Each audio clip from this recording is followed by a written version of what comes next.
శ్రోతలకు స్వాగతం. ఈరోజు వినిపించబోతున్న నవల వీడని మనసులు. రచన బద్దెపూడి సుధారాణి గారు. ఆ వేళ లాయర్ చక్రపాణి గారి అమ్మాయి సరళాదేవి పుట్టినరోజు. తన క్లాస్మేట్స్ అందరినీ పార్టీకి ఇన్వైట్ చేసింది. సరళకి ప్రాణ స్నేహితురాలు యమున. సరళ బలవంతంతో వచ్చింది పార్టీకి యమునకి ఎక్కడికి వెళ్ళే అలవాట్లేదు. యమునని తల్లిదండ్రులు చాలా కట్టుదిట్టాల్లో పెంచారు. యమున తండ్రి ఓ కంపెనీలో గుమాస్తా, 500 జీతగాడు. యమున ఒక్కతే వాళ్ళకి సంతానం. యమున ఇంటర్మీడియట్ వరకు చదువుకుంది. ఆ కుటుంబంలో మూఢాచారాలు ఎక్కువ.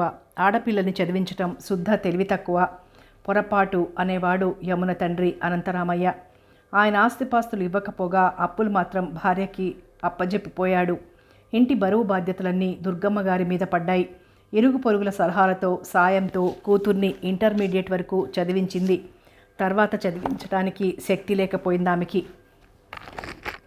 ఇరుగు పొరుగులు మాత్రం ఎంతవరకు సాయం చేస్తారులే అని నిరాశతో చదువుకి స్వస్తి చెప్పింది యమున ఉద్యోగాన్వేషణ సాగిస్తూనే ఉంది. దుర్గమ్మ వర్కింగ్ ఉమెన్స్ హాస్టల్లో వంట చేసి వస్తుంటుంది. ఆమెకి నెలకి 300 జీతం. యమున మాత్రం ఇల్లు వదిలి ఎక్కడికి వెళ్ళదు. ఇంట్లో పనంతా యమునే చేస్తుంటుంది. అవళ ఆదివారం కావటం వల్ల దుర్గమ్మకి సెలవు. ఇంట్లోనే ఉండి అప్పడాలు ఒత్తుతున్నది. ఈ మధ్య తీరిక ఉన్నప్పుడల్లా అప్పడాలు ఒత్తి విస్తళ్ళు కుట్టి కొట్లల్లో అమ్మటం చేస్తున్నది. క్షణం తీరిక ఉంటే ప్రమాదం అన్నట్లు పనిచేస్తోంది. దుర్గమ్మ అప్పడాలు ఒత్తుతుంటే యమున ఆమె దగ్గర కూర్చుని కబుర్లు చెప్తోంది. బయట కారాగిన శబ్దమైంది. యమున ఆశ్చర్యంగా చూస్తుంది. వచ్చింది ఎవరా అన్నట్టు. కారులో నుండి 2 అమ్మాయిలు దిగి లోపలికొచ్చారు. హాయ్ యమున, బాగున్నావా? చదువు ముగించాక కనిపించటమే మానేశావు. మా ఇంటికి రాకూడదు? నేను చూసి ఎన్నో నాళ్ళయింది అన్నది వాళ్ళల్లో ఓ అమ్మాయి. సరళ, నన్ను మర్చిపోయావనుకున్నాను. గుర్తుంచుకొని వచ్చినందుకు థ్యాంక్స్ అన్నది యమున ఆప్యాయంగా సరళ చేయి పట్టుకుంటూ. నిన్ను మర్చిపోవటం అసంభవమే యమున. జన్మజన్మలకి గుర్తుంటావు. నువ్వే మర్చిపోయావనుకుంటాను. కనీసం నెలకు ఒకసారన్నా కనిపిస్తావేమో అనుకుంటే నా ఆశ నిరాశ అవుతోంది.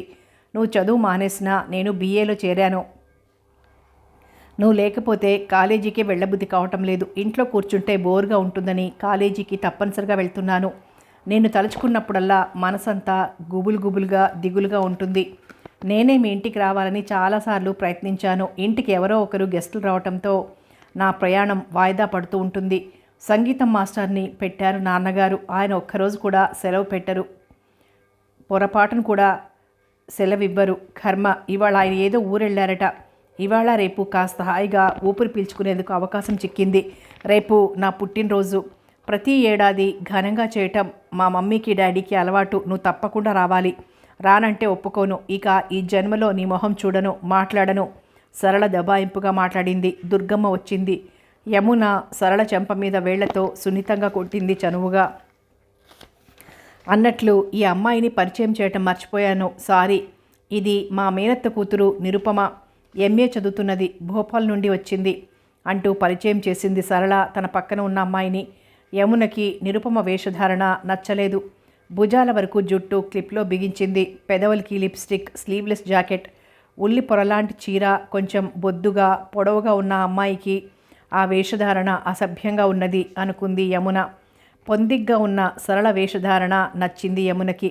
సరళ సన్నగా పొడవుగా చామన ఛాయలో ఉంటుంది. ఖరీదైన బట్టలు కట్టుకుంటుంది. కానీ అసభ్యమైన వేషధారణ మాత్రం చెయ్యదు.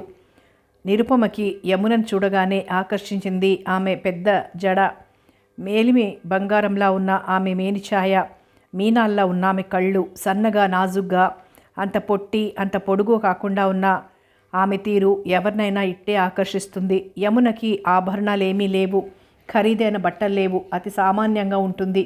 అవాళ యమున నల్లని చీర జాకెట్తో ఉంది. నిరుపమకి యమున వేషధారణ ఏమాత్రం నచ్చలేదు. 2 గదుల కన్నా ఎక్కువ లేని ఆ పెంకుటిల్లు చూడగానే నిరుపమకి అసహ్యం వేసింది. మంచి ఫర్నిచర్ లేకపోగా పాడుపడిన సత్రంలా ఉంది ఆ కొంప. ఎన్నో ఏళ్లుగా సున్నం కూడా కొట్టించకుండా ఉన్నట్లు తెలుస్తోంది. గోడలు బాగా మసిబారి ఉన్నాయి. తలుపులకి దర్వాజాలకి రంగు వెలిసిపోయింది. పాత చీర ఒకటి డోర్ కర్టెన్ రూమ్లో వేలాడుతోంది.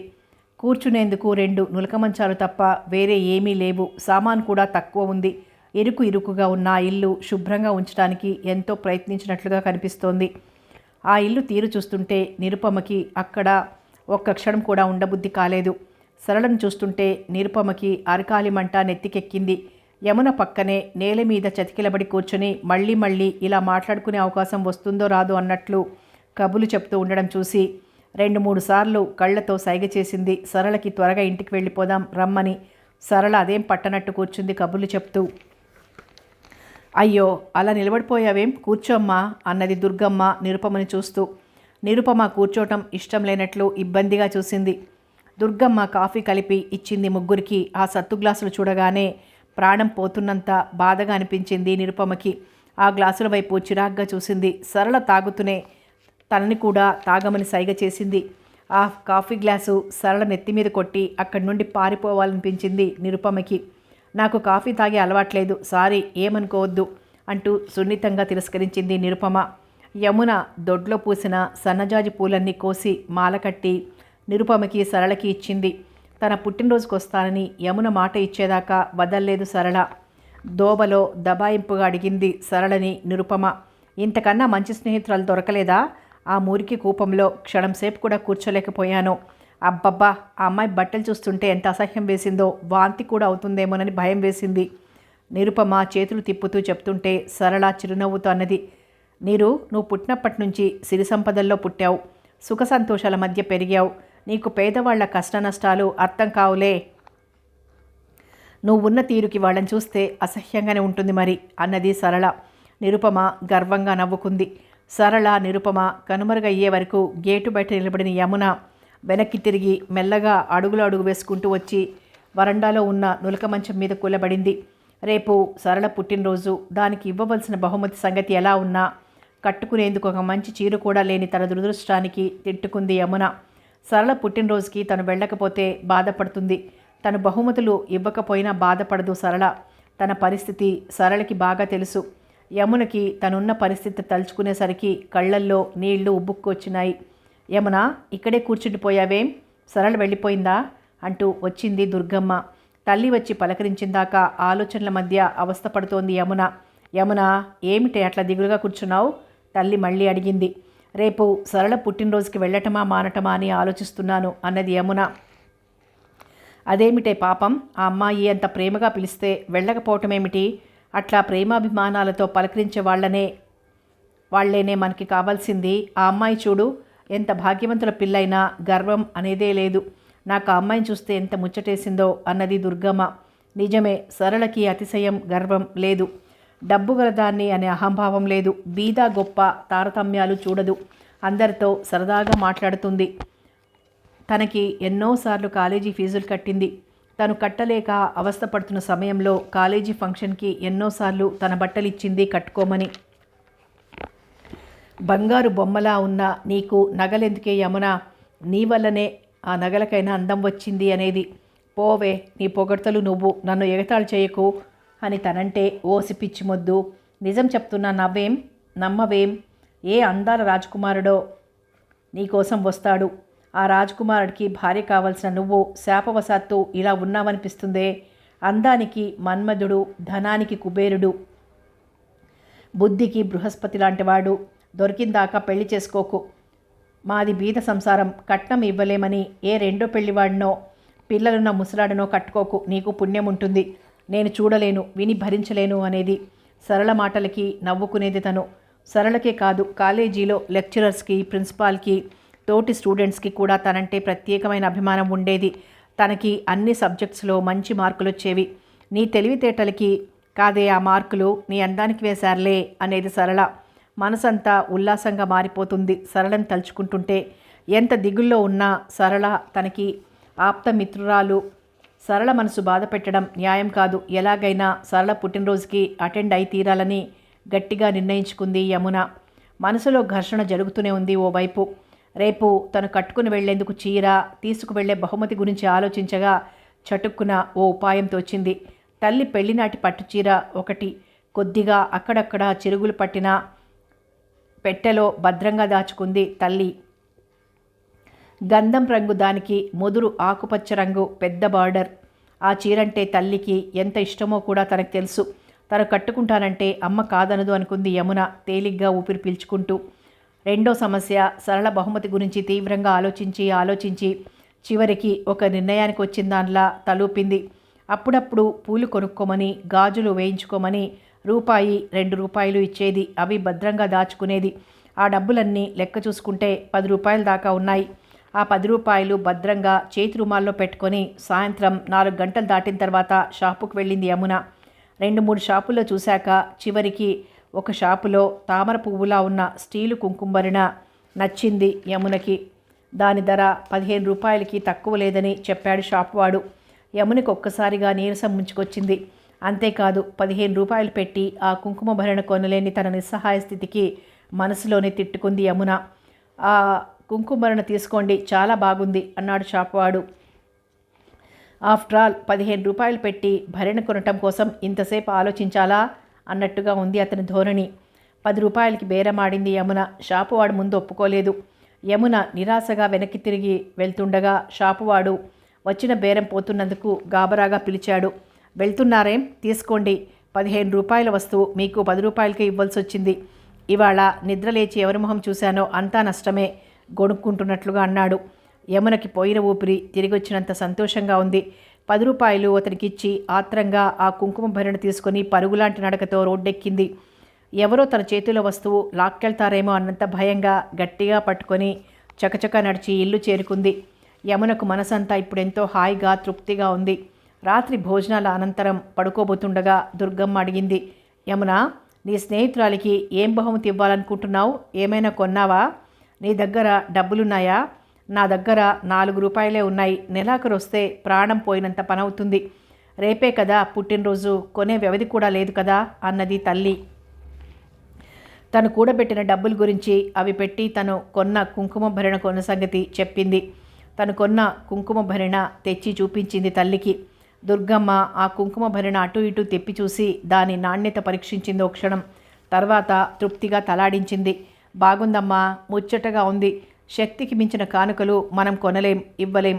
గంగి గోవు పాలు గరిటెడైనా చాలునని సంతోషపూర్వకంగా ఇచ్చేటప్పుడు ఏదైతేనేం, ఎంత ఖరీదైతేనేం, సహృదయంతో తీసుకుంటే అంతే చాలు అన్నది దుర్గమ్మ. సరళ మనసు చాలా మంచిదమ్మా. నేను ఇచ్చినా ఇవ్వకపోయినా ఏమీ అనుకోదు. నా మీద చూపే అభిమానంలో లోటు కనపరచదు. ఓసారి నాకు బాగా గుర్తు. సరళ వాళ్ళ బావ శ్రీహర్ష లండన్ నుంచి వచ్చాడు. అతని చెల్లెలు నీహారిక కూడా వచ్చింది. నీహారిక మెడిసిన్ చదువుతున్నదట. వాళ్ళు ఫారెన్ నుండి వచ్చారని వాళ్ళ గౌరవార్థం విందొకటి ఏర్పాటు చేశారు సరళ తండ్రి చక్రపాణి గారు. ఆ రోజు తను రానంటున్నా వినిపించుకోకుండా బలవంతంగా తీసుకెళ్ళింది సరళ. నీహారికతో సరళ సరిగ్గా మాట్లాడలేదు. తనతోనే ఎక్కువగా మాట్లాడింది. ప్రముఖులు ఎందరో వచ్చారు విందుకి. కానీ సరళ తనని నిర్లక్ష్యం చెయ్యలేదు. ప్రతి ఒక్కరికి తనని పరిచయం చేసింది తన ప్రాణమిత్రురాలిగా. అంతమంది గొప్పవాళ్ల మధ్య తనని లక్ష్యం చెయ్యదేమో అని భయపడింది తను. సరళ వాళ్లనే నిర్లక్ష్యం చేసి తనతోనే సరదాగా మాట్లాడింది. అది సరళ మంచి మనసుకి ఓ ఉదాహరణ. యమున సరళ గురించి చెప్తూనే ఉంది. దుర్గమ్మ నిద్రలోకి జారిపోయింది. తను చెప్పేది వినకుండా తల్లి నిద్రపోతున్నందుకు యమునకి కోపం వచ్చింది. కానీ చేసేదేమీ లేక తను కూడా నిద్రపోయేందుకు ప్రయత్నించసాగింది. మర్నాడు ఉదయం నిద్రలేస్తూనే ఇంటి పనులన్నీ గబగబా చేసుకుని తలస్నానం చేసింది. దేవుడికి పూజ చేసుకుంది. తల్లి పెళ్ళి నాటి పట్టుచీర తీసి కట్టుకుంది. అక్కడక్కడ ఉన్న చిరుగులు కనిపించకుండా జాగ్రత్త పడింది. దొడ్లో పూసిన సన్నజాజి మొగ్గలు మాల కట్టి పెట్టుకుంది.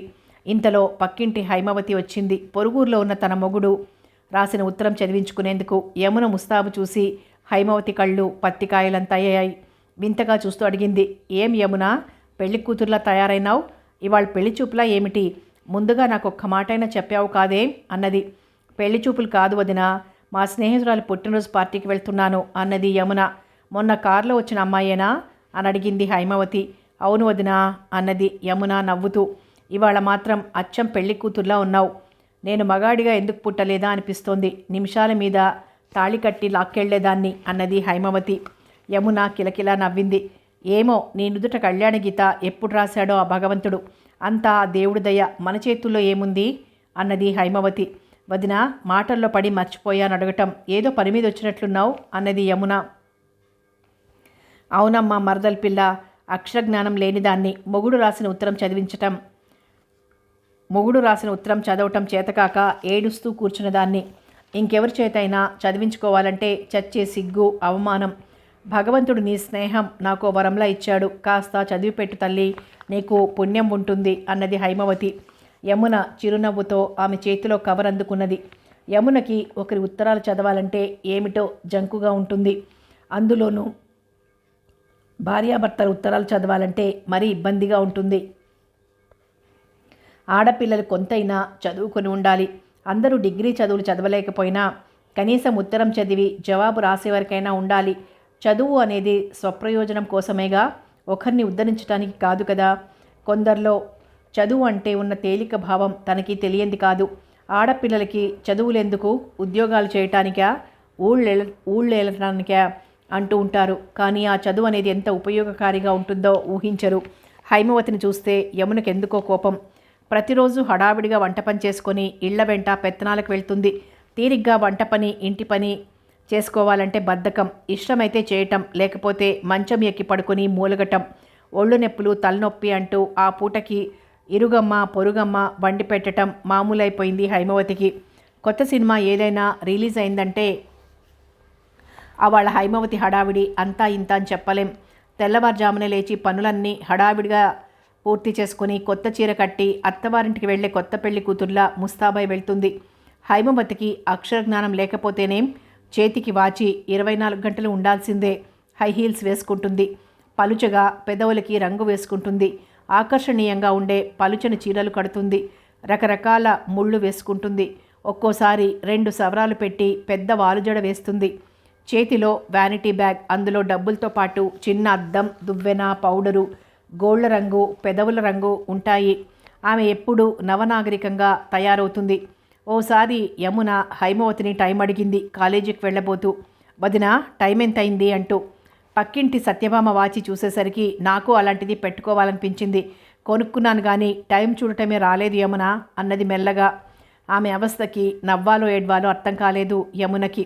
వదినా, నువ్వు కాలాన్ని అలా వృధా చేయకపోతే కొంచెం చదవటం రాయటం నేర్చుకుంటే బాగుంటుంది కదా అన్నది ఒక రోజున యమున. ఇప్పుడు నాకేం వస్తుంది చదువు? నిన్ను ఉత్తరం చదివి పెట్టనని అడిగాననా నీకంత బాధ? నీకు శ్రమ అయితే అడగనులే అంటూ విసురుగా వెళ్ళిపోయింది హైమవతి.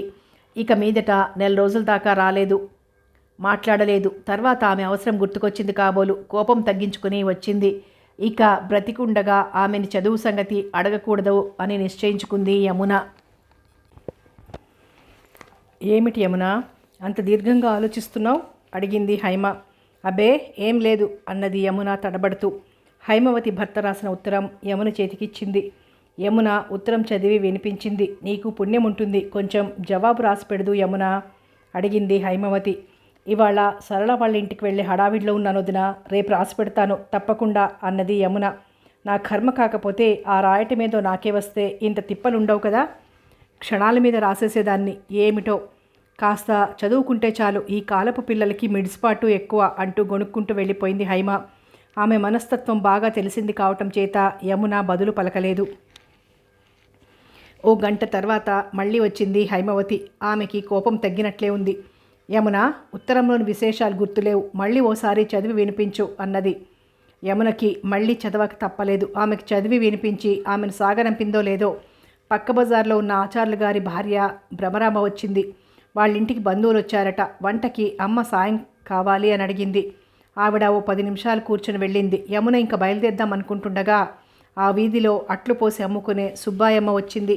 అమ్మాయి యమున, కాస్త ఈ కార్డు ముక్క రాసిపెట్టు తల్లి, మా ఆడబిడ్డ వాళ్ళు వస్తున్నారు, తీరిగ్గా తినిపోదామని. నేను 4 డబ్బులు వెనకేసుకున్నానని వాళ్ళకి కలొచ్చిందేమో. నీరసంగా ఉందట, విశ్రాంతి తీసుకోవాలని వస్తున్నదట పిల్లల్ని తీసుకుని. డబ్బు ఖర్చు, వెధవ చాకిరి నేను భరించలేను తల్లి, కాస్త జవాబు రాసిపెట్టు. నా ఆరోగ్యం బాగుండలేదని, తిండి తిప్పలు లేకుండా అల్లాడుతున్నామని ఇప్పట్లో మీరు రావద్దు. నేనే మీ దగ్గరకు వచ్చి ఓ 4 రోజుల పాటు ఉందామనుకున్నాను అని రాయమ్మ యమున. చచ్చి నీ కడుపును పుడతాను అంటూ సుబ్బాయమ్మ బ్రతిమాలింది యమునని. యమునకి నవ్వాగింది కాదు ఆమె అవస్థ చూస్తుంటే. ఆవిడ చెప్పినట్లు రాసి ఆమెను వదిలించుకునేసరికి 4:30 అయింది సమయం. యమున సరళ ఇంటికి ప్రయాణమై వెళ్ళింది. అందమైన పూల తోటల మధ్య రాజహంసలా ఉంది సరళ వాళ్ళ బంగళా. లాన్లో అతిథులంతా కూర్చునేందుకు ఏర్పాటు చేశారు. అక్కడి వాతావరణం ఆహ్లాదకరంగా ఉంది. యమున గేటు దాటి లోపలికి అడుగు పెట్టగానే సరళ చూసింది. ఫ్రెండ్స్ మధ్య కూర్చుని కబుర్లు చెప్తున్న సరళ చటుక్కున లేచి ఆమెకెదురెళ్ళి ఉత్సాహంగా ఆహ్వానించింది. అక్కడ ఉన్న ఆడామగ అందరి దృష్టి యమున మీద పడింది. బంగారు బొమ్మలా ఉన్న యమున అందరినీ ఆకర్షించింది. యమున భుజం మీద చెయ్యి వేసి తీసుకొచ్చి తన పక్కన కూర్చోబెట్టుకుంది సరళ. అక్కడే ఓ పక్కగా కూర్చున్న నిరుపమ యమునని చూసి తమాషాగా భుజాలెగిరేసింది. కారణం అందరూ యముననే చూస్తూ ఉండటం గమనించి. అతిథులంతా వచ్చారు. ఆ పరిసరాలనే మరిచి సరళ చెప్పే కబుర్లు శ్రద్ధగా వింటోంది. అతిథులంతా దాదాపు ఓ 30 మంది దాకా వచ్చారు. అతిథుల్లో ఆడవాళ్ల కన్నా మగవాళ్లే ఎక్కువ మంది ఉన్నారు. ఆడపిల్లల కన్నా మగపిల్లలే ఎక్కువ మంది స్నేహితులు ఉన్నారు సరళకి. అందరితో మాట్లాడుతుంది. సరళ చేత బర్త్డే కేక్ కట్ చేయించారు చక్రపాణి గారు. సర్వెంట్లు క్షణాల మీద టిఫిన్స్, టీ సర్వ్ చేశారు. ఓ యువకుడు గిటార్ వాయిస్తుంటే నిరుపమ అతనితో గొంతు కలిపి ఏదో ఇంగ్లీష్ పాట పాడుతున్నది. ఆ పాట ఎవరూ వింటున్నట్లు లేదు. టిఫిన్ తినటంలో నిమగ్నులైనారు. ఓ యువకుడు మాత్రం పరీక్షగా యముననే గమనిస్తున్నాడు. ఎంత త్వరగా ఈ విందు ముగుస్తుందా అన్నంత ఆత్రంగా ఉన్నాడు. సరళ ఫ్రెండ్సు పాటలు పాడారు.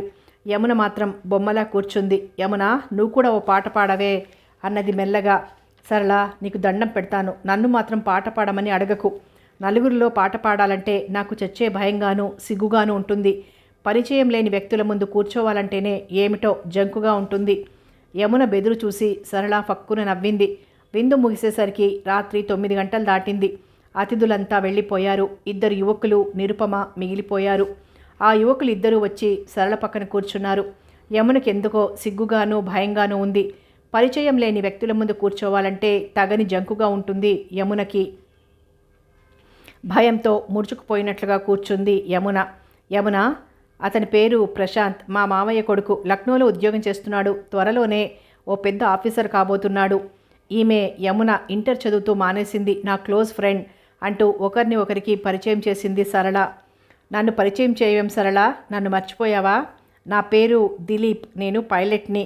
మా స్థావరం ఆగ్రా. నేను అందరితో చనువుగా మాట్లాడతాను. స్నేహం అంటే ప్రాణమిస్తాను. చాలా నా పరిచయం. ప్రశాంత్ పక్కన కూర్చున్న అతను తమాషాగా మాట్లాడుతూ తనంతాను పరిచయం చేసుకున్నాడు. సారీ దిలీప్ అన్నది సరళ నవ్వుతూ. తను అతన్ని పరిచయం చేయటం మర్చిపోయినందుకు తప్పు చేసిన దానిలా నాలుగు ఖర్చుకుంటూ. దిలీప్ నవ్వాడు. యమునని కళ్ళార్పటం మర్చిపోయినవాడిలా చూస్తున్నాడు ప్రశాంత్. యమున అతని చూపుల ధాటికి తట్టుకోలేక తల వంచుకొని కూర్చుంది. యమున, నువ్వు కూడా మాట్లాడు. అందరితో సరదాగా ఇలా ముంగిలా కూర్చుంటే ఏం బాగుంటుంది అన్నది సరళ. నేను మాట్లాడను. నాకు మగాళ్లతో మాట్లాడాలంటే చాలా భయం అన్నది యమున సరళ చెవిలో రహస్యం చెప్తున్నట్లుగా. సరళ పక్కున నవ్వింది. మీ దగ్గరైనా రహస్యాలు చెప్పుకునేది? మాకు కూడా చెప్పి పుణ్యం కట్టుకోండి ప్లీజ్ అన్నాడు దిలీప్. అతని మాటలకు అందరూ నవ్వారు. ప్రశాంత్, 9 దాటింది కదూ అన్నది నిరుపమ తన చేతి వాచి చూసుకుంటూ. యమున చటుక్కున లేచి నిలబడింది. వెళ్ళొస్తాను, మరోసారి వస్తానులే సరళ అంది. అరే, అదేమిటి అప్పుడే వెళ్ళిపోతున్నావు? అయినా ఇంత రాత్రి వేళ ఒంటరిగా వెళ్తావా? బావా, యమున ఇంటికి వెళ్ళటం ఆలస్యమైతే వాళ్ళమ్మ పోలీస్ కంప్లైంట్ ఇస్తుంది. మా అమ్మాయి పార్టీకి వెళ్ళి ఇంతవరకు తిరిగి రాలేదను అని సరళ చెప్పగానే యమున నవ్వింది అందరితో పాటు. ఆమె నవ్వుకి పరవశించిపోయాడు ప్రశాంత్. యమున వెళ్తుంటే గేటు వరకు సాగనంపటానికి వచ్చింది సరళ. ఆమె వెనుకగా ప్రశాంత్ కూడా వచ్చాడు. అతను కూడా రావటం యమునకి ఆశ్చర్యం కలిగించింది. అటుగా పోతున్న ఆటోను పిలిచింది సరళ. యమున ఎక్కింది. యమున, తీరిగ్గా ఓ రోజు రావే. ఎన్నాళ్ళైందో మనం కలుసుకుని. ఎన్నో కబుర్లు చెప్పుకోవాలనుంది. నువ్వేమో పారిపోతున్నావు, క్షణం కూడా నిలవకుండా. ఉండమన్నా ఉండేట్టు లేవు. తప్పకొస్తావు కదూ. నువ్వు రాకపోతే నేను మీ ఇంటికి రాను, గుర్తుంచుకో సరళ చెప్తూనే ఉంది. ఆటో కదిలిపోయింది. యమున ఆటోలో కూర్చొని దీర్ఘాలోచనలో పడింది. ప్రశాంత్ పేరు ఎంత బాగుందో. మనిషి అంతకు రెట్టింపు అందగాడు. ముఖ్యంగా అతని కళ్ళు, చురుగ్గా చూసే అతని కళ్ళల్లో ఏదో మత్తుంది. ఆడపిల్లల మనసు సులభంగా దోచేయగల అందగాడు ప్రశాంత్.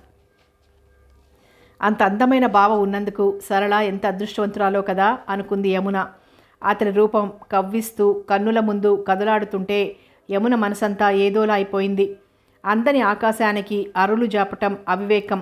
కయ్యానికైనా వియ్యానికైనా సమవుజ్జి ఉండాలంటారు. అతని ప్రేమ పొందగలనా? అసంభవం. పేద కుటుంబంలో పుట్టిన తనని అంతస్తులో పుట్టి పెరిగిన అతను పెళ్లాడతాడా? నవ్వుకుంది తన తెలివి తక్కువకి. అలాంటి పిచ్చి ఊహ కలిగినందుకు తనను తానే తిట్టుకుంది. అతన్ని తలుచుకునే అర్హత కూడా తనకి లేదు. సరళకు తెలిస్తే ఏమనుకుంటుంది? తన పిచ్చి ఆలోచనలకి విరగబడి నవ్వుతుంది. తనని తనే తిట్టుకుంది. తన మీద తనకే అసహ్యం వేసింది అలాంటి ఆలోచనలు కలిగినందుకు. ఆటో దిగింది యమున. ఆటో ఫేర్ చెల్లించి ఇంట్లోకి నడిచింది. వరండాలో గోడకి జారగిలబడి కూర్చొని కునికిపాట్లు పడుతోంది దుర్గమ్మ. వచ్చే నిద్రను కూడా బలవంతంగా ఆపుకుంటోంది. యమున అడుగుల చప్పుడు విని ఉలిక్కిపడి లేచింది. ఏమిటే యమున, ఇంత ఆలస్యంగా ఇంటికి రావటం? ఆడపిల్లవి, అర్ధరాత్రి దాకా కొంపకు చేరకపోతే ఇరుగు పొరుగులు ఏమైనా అనుకుంటారనే ఆలోచన లేకపోతే ఎలాగే అన్నది దుర్గమ్మ మెల్లగా లేచి ఇంట్లోకి వెళ్తూ. యమున తల్లికి సమాధానం చెప్పలేదు. ఆమె మనసు అనేక ఆలోచనల మధ్య నలిగిపోతోంది. యమున, అడిగిన మాటికి జవాబైనా చెప్పవేమే? మూగదానిలా ఉంటావు. నువ్వు ఒంటరిగా రావటం చూసి ఏ రౌడీ వెధవైనా వెంటపడితే నీ బ్రతికేమవుతుందో ఆలోచించావా? దుర్గమ్మ వంటగదిలోకి వెళ్తూ అన్నది. యమున తల్లి మాటలు వింటూనే డ్రెస్ మార్చుకుని కాళ్ళు చేతులు కడుక్కొని వచ్చింది. నేను చెప్పే సోదా నీ చెవులకేమైనా ఎక్కుతోందా లేదా? దుర్గమ్మ గయ్యమని లేచింది. అబ్బబ్బా, ఏమైందని ఇప్పుడు? నేను జాగ్రత్తగానే వచ్చాను కదా అన్నది విసుగ్గా. అదృష్టం బాగుండి ఏ దేవుడో కరుణించబట్టి ఇవాళ కొంపకొచ్చావు సవ్యంగా. లేకపోతే ఏ అఘాయిత్యమైనా జరిగితే ఏమైపోయేదానివి? నీకోసం బ్రతుకుతున్నా నా గతేం కావాలి? నీకోసమే నేను బ్రతికుంది. లేకపోతే ఆనాడే మీ నాన్నతో పాటు పోయేదాన్ని అన్నది దుర్గమ్మ వచ్చే ఏడుపుని బలవంతంగా అణుచుకుంటూ. చీరు చెంగుతో కళ్ళొత్తుకుంటూనే కంచాలు పెట్టింది. అమ్మా, ఏవేవో ఊహించుకొని అనవసరంగా బాధపడొద్దు. నువ్వు ఇలాగే మాట్లాడుతుంటే మాత్రం నేను అన్నం తినను అంది యమున మొండిగా. కన్న కడుపు బాధ నీకేం అర్థమవుతుందే యమున? నా బాధ నీకేమాత్రం అర్థమైనా నువ్వు ఇట్లా అనవు అన్నది దుర్గమ్మ. ఇంకెప్పుడు ఆలస్యంగా రానింటికి. ఎక్కడికి వెళ్ళినా పెందరాళే వచ్చేస్తాను అని యమున మాట ఇచ్చాక కానీ దుర్గమ్మ మనసు తేలిక పడలేదు. సరళ వాళ్ళ ఇంట్లో పార్టీ గురించి కబుర్లు చెప్తూ ఆమె మనసు తేలికపరిచింది యమున. అమ్మా, వాళ్ళందరి మధ్య కూర్చుని టిఫిన్ తీసుకోవాలంటే ఎంత భయం వేసిందో చెప్పలేను. ఏమిటో అది సిగ్గో భయమో కూడా తెలియలేదు అన్నది యమున అన్నం తింటూ. దుర్గమ్మ నవ్వింది. నలుగురిలో కలిసిమెలిసి ఉండటం నేర్చుకోకపోతే ఎలాగే? భగవంతుడు చల్లగా చూస్తే పెళ్ళై ఏ పెద్ద కుటుంబంలోనో పడితే ఏం చేస్తావు అన్నది దుర్గమ్మ నవ్వుతూ. నా పెళ్లి గురించి కలలు కనకు అన్నది యమున మెల్లిగా గొణిగినట్లుగా. యమున, నాకేమిటో ప్రతిక్షణం దిగులుగా గుబులుగా ఉంటుందే మనస్సంతా. నీ పెళ్లి చేయగలనో లేదోనని. నేను పోయాక ఒంటరిగా నువ్వెలా బ్రతుకుతావే? ఆడపిల్ల ఒంటరిగా బ్రతకటం ఎంత ప్రమాదమో తెలుసా? రహస్యం చెప్తున్నట్లుగా అన్నది దుర్గమ్మ మెల్లగా. తల్లి ఊహలకి భయానికి నవ్వుకున్నది యమున. భోజనం చేయటం ముగించి కంచాలు కడిగేసి ఇల్లు సర్దుకుని పడుకునేసరికి 11 గంటలు కావస్తోంది. దుర్గమ్మ పగలంతా చాకిరీ చేసి ఉండటం వల్ల కాబోలు పడుకున్న వెంటనే నిద్రలోకి జారిపోయింది. యమునకి మాత్రం త్వరగా నిద్ర పట్టలేదు. హఠాత్తుగా ప్రశాంత్ గుర్తుకొచ్చాడు. ఏమిటో అతను తనని పలకరించాలని తాపత్రయపడుతున్నట్లుగా అనిపించింది. యమున నవ్వుకుంది. నిరుపమ అసలు పలకరించలేదు. తనని చూసి కూడా చూడనట్లే ఉంది. ఒక్కొక్కరి మనస్తత్వమే అంత. ఏమిటో గర్వంగా ప్రవర్తిస్తారు. తళతళ మెరిసిపోయే పంజాబీ దుస్తుల్లో మగాళ్ల మధ్య మహారాణిలా కూర్చుంది నిరుపమ. ఆ అమ్మాయి పద్ధతే వేరు. ఎప్పుడూ ప్రత్యేకంగా ఉంటుంది. సరళలాగా అందరితో సరదాగా మాట్లాడదు. సరళని తలుచుకునేసరికి మనసంతా చెప్పలేనంత ఉల్లాసంగా ఉంది యమునకి. సరళ అదృష్టానికి ఈర్ష్యపడలేదు. మంచివాళ్లకి దేవుడు ఎప్పుడు మంచే చేస్తాడు. యమున ఆలోచిస్తూనే నిద్రలోకి జారిపోయింది. తెల్లవారిన తర్వాత దుర్గమ్మ తట్టి లేపే వరకు లేవలేదు యమున. యమున, నేను వంటకు వెళ్తున్నాను అంటూ యమునను లేపి వెళ్ళిపోయింది దుర్గమ్మ. యమున బద్ధకంగా లేచింది. తప్పదన్నట్టు ఒళ్ళు నొప్పులు తలనొప్పిగా ఉందనిపించింది యమునకి. పళ్ళు తోముకొని జడ వేసుకుని స్నానం చేసి వచ్చి కూర్చుంది యమున. అంత ఆలస్యంగా నిద్రలేచేందుకు తనని తిట్టుకుంది. వయసు మీద పడుతున్న కొద్దీ అమ్మకి చాకరీ ఎక్కువైపోతోంది పాపం.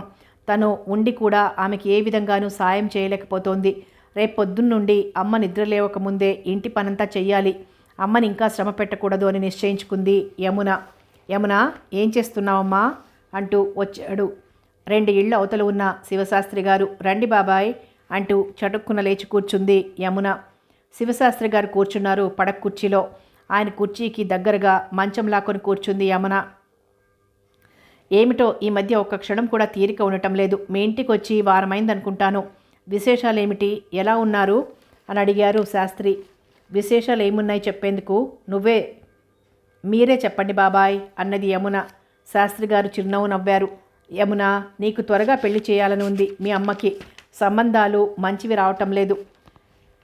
నీ పెళ్లి చూడాలని నాకు మీ పిన్నికి కూడా కోరికగా ఉందమ్మా. భగవంతుడు ఎప్పటికి దయతలుస్తాడో మరి. పిల్లలు లేకపోవడంతో మీ పిన్నికి నిన్ను చూస్తే ఎంతో ప్రేమ. నువ్వే తన సొంత కూతురువి అనుకుంటుంది. ప్రతి క్షణం నీ పెళ్లి గురించే ఆలోచిస్తూ ఉంటుంది. ఏవండి, యమునకి మంచి సంబంధం చూడండి. యమున ఒక ఇంటిదైతే చూడాలని ఉంది. పాపం దుర్గమ్మ రెక్కలు ముక్కలు చేసుకుంటున్నది రాత్రింబవళ్ళు. ఆమెకి ఎప్పటికీ విశ్రాంతి. ఆమె ఉండగానే యమున పెళ్లి చేస్తే కొండంత బరువు తీరినట్లుంటుంది దుర్గమ్మకి. ఏమిటో ఈ రోజుల్లో పెళ్ళంటే అంత తేలికైన పని కాదనిపిస్తుంది. పెళ్లి కొడుకుల ధర ఆకాశాన్ని అంటుతున్నాయి. మింగ మెతుకులేదు మీసాలకి సంపెంగ నూనె అని సామెతగా పైసా సంపాదన లేనివాడికి కూడా వేలకు వేలు కట్నాలు కావాలంటాడు. ఇదెక్కడి న్యాయమో, ఇదెక్కడి ప్రపంచమో. ఆ పెళ్లి కొడుకుల్ని కొనుక్కునే స్తోమత లేని అమ్మాయిలంతా పెళ్లి కాకుండా అలాగే ఉండిపోవలసిందే కదా. ఏమిటో ఈ ప్రపంచంలో ఎన్ని వింతలు జరుగుతున్నా, ఎన్ని మార్పులు వచ్చినా మనుషుల మనస్తత్వాల్లో మార్పులు రావటం లేదు. డబ్బున్న వాడికి ఒకటే ఆశ, లేనివాడికి ఒకటే ఆశ.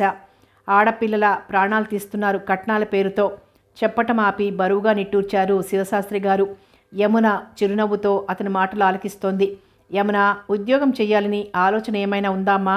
అది కూడా ప్రయత్నించి చూద్దాం అన్నాడు శివశాస్త్రి. ప్రయత్నించి చూడండి బాబాయ్, ఉత్సాహంగా అంది. అన్నట్టు అడగటం మర్చిపోయాను, నువ్వు టైప్ పరీక్షలు పాస్ కాలేదు కదూ? శివశాస్త్రి అడిగాడు. అన్నది యమున తల అడ్డంగా ఊపుతూ. ఉద్యోగ ప్రయత్నాలు చేస్తుంటాను నేను. నువ్వు రేపటి నుండి టైప్ నేర్చుకోవటానికి వెళ్ళమ్మా. ఫీజు గురించి నువ్వేం బాధపడొద్దు. నా సాయం నీకు తప్పక ఉంటుంది అన్నారు శాస్త్రి గారు.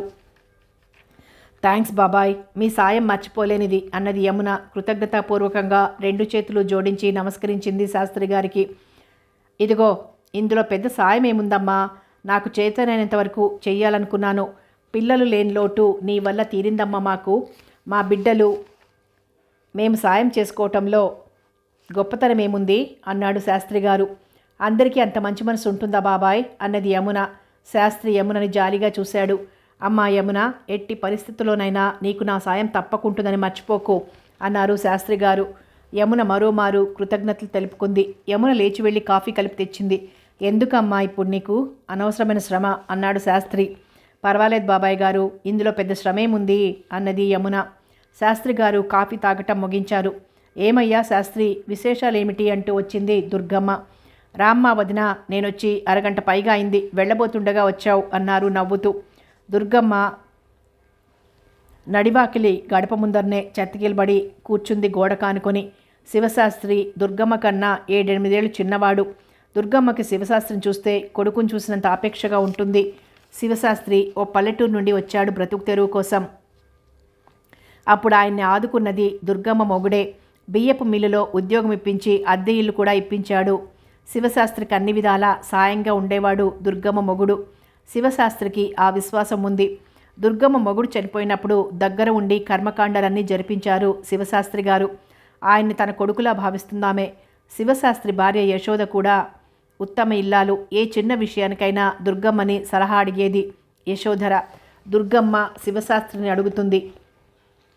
ఏ సలహా అయినా వయసులో తనకన్నా చిన్నవాడైనా మంచి తెలివిగలవాడని మంచి నమ్మకం ఉంది దుర్గమ్మకి. శివశాస్త్రి కూడా తనకి తల్లి తండ్రి లేకపోవటంతో దుర్గమ్మనే తల్లిలా భావించి తన కష్టసుఖాలన్నీ ఆమెకు చెప్పుకుంటాడు. ఏమయ్యా శాస్త్రి, ఆ విష్ణువర్ధనం గారి అబ్బాయికి ఉద్యోగం వచ్చిందట, ఈ ఏడాది పెళ్లి చేస్తారట, నీకేమైనా తెలుసా? పక్కింటి హైమవతి చెప్పింది అన్నది దుర్గమ్మ. వర్ధనం గారి కొడుక్కి 25,000 కట్నం కావాలట, వాళ్ళతో మనం ఎక్కడ తూగగలం, నీ పిచ్చిగాని అన్నాడు శివశాస్త్రి. దుర్గమ్మ బరువుగా నిట్టూర్చింది. మంగరాజు కొడుకు పార్వతీశంకి నీ కూతుర్ని చేసుకుంటానంటున్నాడు. నన్ను 2-3 సార్లు అడిగాడు. వాడు ఒట్టి తాగుబోతు. నాకు తెలిసి నేను కాదన్నాను. వాడు చదివింది స్కూల్ ఫైనలే. వాడు ఉద్యోగం సద్యోగం లేకుండా తిరుగుతున్నాడు. పేకాట పిచ్చి. తల్లిని తిట్టి సాధించి 25-30 రూపాయలు తీసుకువెళ్ళి జల్సా చేస్తుంటాడు. ఒక్కగానొక్క కొడుకని వాణ్ణి గారాబం చేసి పాడు చేశారు. వాడికి పెళ్లి చేస్తే కుదురుగా ఉంటాడేమోనని తల్లిదండ్రుల అభిప్రాయం. వాడు మాత్రం ఈ జన్మకి బాగుపడ్డాడని నా నమ్మకం అన్నాడు శివశాస్త్రి.